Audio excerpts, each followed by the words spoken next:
Hello everyone, welcome to the Car World. Thank you very much for stopping by. I hope you're all having a fantastic day. Today we've got a fantastic video for you. I'm going to introduce you to my car that we've got. This is my personal car. It's one that it's sort of a bit of a toy. It's a bit of a daily at the moment, just because of, getting to and from work and stuff, but there is a lot of plans for the car. Anyway, let's not waste any time. Let's show you around the car, let's introduce you to it, and then we'll run you through some problems and also the story behind the car, because there's quite an interesting story behind this car. So don't forget, if you like what you see, like, subscribe, comment throughout the video at any time. Let me know your thoughts, let me know how I can improve and make these videos better for you guys.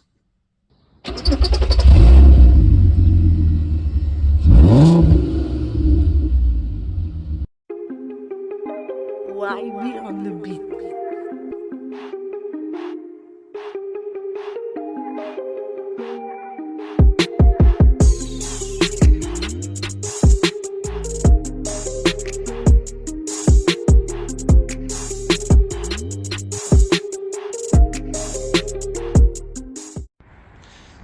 So this is my 2004 Audi TT V6 Quattro DSG Coupe. Bit of a mouthful, I know, but this is her. So she's Ava Silver, with the anthracite Quattro Sport replica wheels, red brake calipers, yeah, twin exhaust system, honeycomb grille, 3.2 exhaust. Obviously being a 3.2, that's what comes on it as standard. This car is completely stock. So as you can see, she's quite clean. There's a few little marks on her, as namely on the bumper here. So you've got a couple of little stone chips, to be expected. The car's 18 years old. Slight sort of scuff in there, but again, that will probably buff out with a little bit of polish. So yeah. So as you can see, she's quite clean inside. Excuse all my stuff in the back, a bit messy, but yeah, I've been obviously sat here to drive out. But the seats are very clean. And yeah, it's a +2, but I wouldn't recommend putting someone in the back of there unless they've got no legs. But yeah, very clean. Let's jump inside and we'll go through some car in more detail. So as you just saw, that was the TT, the V6 TT. So let's run you through some specs of the car. So it's obviously a 3.2 VR6. Audi branded it as a V6, so we'll call it a V6. 3.2 litre engine, naturally aspirated, obviously. This car is completely stock, so it was running 247 brake from factory. There are some dyno tests of this car running actually a little bit more power. I think officially gassed, they had a 3 litre V6 Audi A3 that was running 260 brake horsepower from factory. So the car hasn't been dynoed. It's something that we plan to do in the future. We'll see what this car is running. It's obviously 18 years old, so it's 2004, 18 years old. I'm expecting to have lost a bit of power, but from factory it's 247. 0 to 60, factory quoted is 6.4 seconds. This is the DSG, which is slightly quicker than the manual. Again, not done any 0 to 60 runs in it and officially timed them, so I can't tell you if that's true or not. So yeah, it's black leather interior, as you can see. It's Ava Silver on the outside. We've got the QS replica wheels. They were exclusive for the QS. These are replicas, so they aren't real, unfortunately. We can't get real ones. They're quite hard to come by, and when they do pop up on eBay, pretty expensive.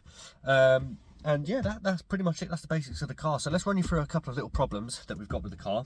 The first thing being the air vents. I'll flip the camera around and show you these in a second, but they're actually all busted. Again, this is quite a common issue on these. There is a very simple fix that we'll go through. That'll be another video coming up. We've got the switch for the mirrors down here. Again, I'll show you that in a second. That is also busted, so we need to get that looked at and that fixed. Other than that, there actually isn't many issues with the car.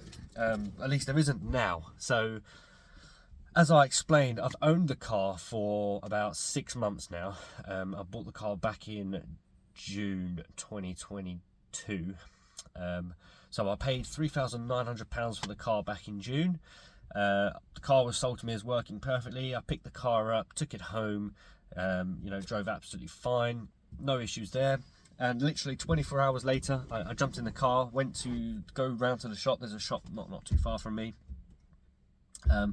Went round to the shop and the car lost all drive, and I mean all drive completely. There was nothing. The PRNDS sign on the dash started flashing, and the car was literally like stuck in second gear. So I managed to get it back home.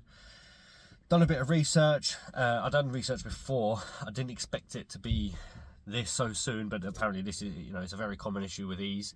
The mechatronics unit of the gearbox actually went, so I've got some footage of the symptoms of the car. It actually completely lost reverse as well. That was another symptom of the car. I've got some footage that I'll chuck in now. And guess whose car's still absolutely fucked?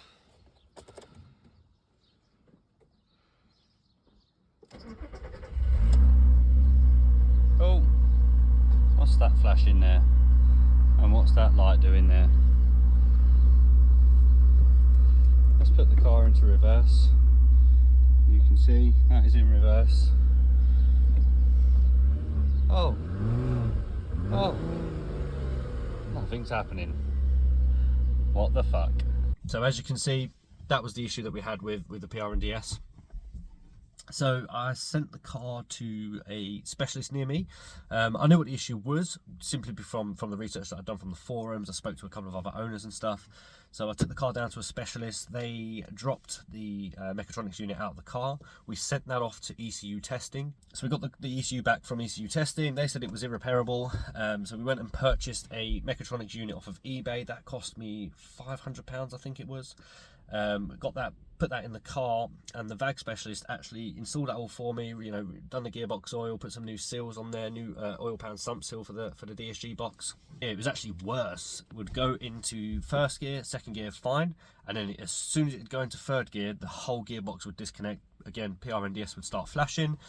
And the car would have no power, and I mean nothing at all. You know, you'd put your foot down and nothing would happen. You'd have to stop, pull over, turn the car off, turn it back on again, and then you'd have first and second gear again. Yeah, we managed to get it sort of 5 minutes from the garage, ended up getting a recovery truck to come and pick it up, took it home, and that's when I booked it into a company called Milter Technology down in Bristol. If you haven't heard of Milter Technology in the sort of Volkswagen Audi group world, the VAG world, they are the gearbox specialists. There is nothing that these guys don't know about a DSG gearbox. They only deal with VAG cars, so they are Lamborghini, Bentley, Audi, Volkswagen, Skoda, Seat specialists, and they only deal with gearboxes as well. When you contact them, they say, you know, we only deal with gearboxes. So I had the car shipped down to them. That cost me quite a few quid. I think it's about £300 on the back of a lorry. Obviously the car couldn't be driven down there, so that cost me about £300.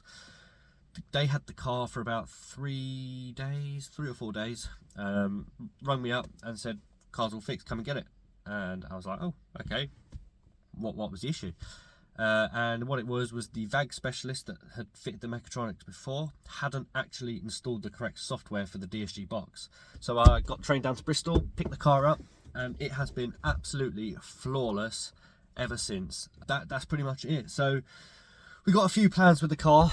We'll take you through some of those in another video. We'll go for a drive as well, and I'll let you know what the plans are for the car. But I just want to say thank you very much for stopping by. Welcome to the channel. This is obviously the first video. You've seen the car. I'm introducing you to the car.